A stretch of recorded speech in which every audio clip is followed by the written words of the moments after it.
नमस्कार दोस्तों, क्या आपने कभी सोचा है कि इतना बड़ा ब्रह्मांड कैसे चल रहा है? जरूर इसको कोई तो चला रहा होगा, कोई तो इसका मेन गॉड यानी कि परमात्मा होगा। तो आइए इसी को जानते हैं हम इस वीडियो में। तो देखिए, इस ब्रह्मांड को समझने के लिए सबसे पहले हमें ये समझना होगा कि इस ब्रह्मांड की रचना कैसे हुई, ये रियलिटी क्या है। रियलिटी समझने के लिए हमें जानना होगा रूल ऑफ थ्री। अब ये रूल ऑफ थ्री में तीन चीजें आती हैं जिनके सब पार्ट्स भी थ्री हैं। जैसे कि एक रूल ऑफ थ्री में अगर हम एक ब्रह्मांड की रचना कर देंगे तो सबसे पहले हमें चाहिए खाली जगह। अब हमारी खाली जगह है 3 डायमेंशन, जिसको हम कहते हैं लेंथ, हाइट एंड विड्थ। अब इस 3 प्रकार की चीज में हमें डालने होंगे ऑब्जेक्ट्स, यानी ऑब्जेक्ट्स को हम मैटर भी वस्तु भी 3 प्रकार की, सॉलिड, लिक्विड और गैस।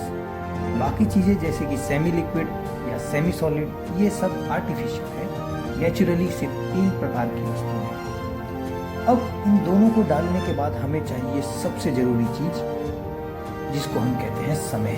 अब समय के भी 3 प्रकार होते हैं, पास्ट, प्रेजेंट एंड फ्यूचर। अब इन तीनों चीजों से मिलकर रियलिटी तैयार होती है, ये ब्रह्मांड तैयार होता है, जिसको हम अपनी आंखों से देखते हैं, फील करते हैं और इसके अंदर को एग्जिस्ट करते हैं। हमारे सनातन धर्म में महादेव जी का बहुत ही उच्च स्थान है, जिनको हम सुप्रीम लीडर यानी कि देवों के देव महादेव कहते हैं। He is the main god. Mahadev ji को त्रिनेत्र कहा जाता है क्योंकि उनकी 3 आंखें। महादेव जी त्रिशूलधारी भी हैं और अन्य उनके नामों में मूल्यांक 3 का जिक्र है, क्योंकि महादेव जी के कारण रूल ऑफ 3 एस्टेब्लिश्ड है। तो ये सिर्फ एक कोइंसिडेंस तो नहीं हो सकता, क्योंकि सच्चाई और रियलिटी महादेव जी से जुड़ी हुई है।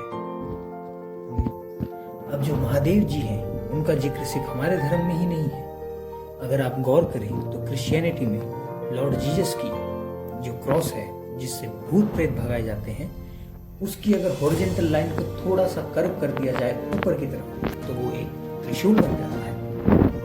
उसी प्रकार से इस्लाम में भी मक्का मदीना जो उनका सबसे होली जगह मानी जाती है, वहां पर एक पवित्र पत्थर है जो कि हूबहू शिवलिंग जी की तरह दिखता है।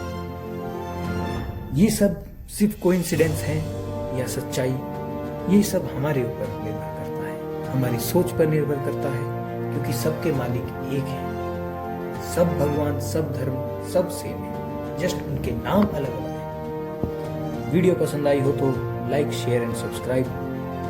हर हर महादेव।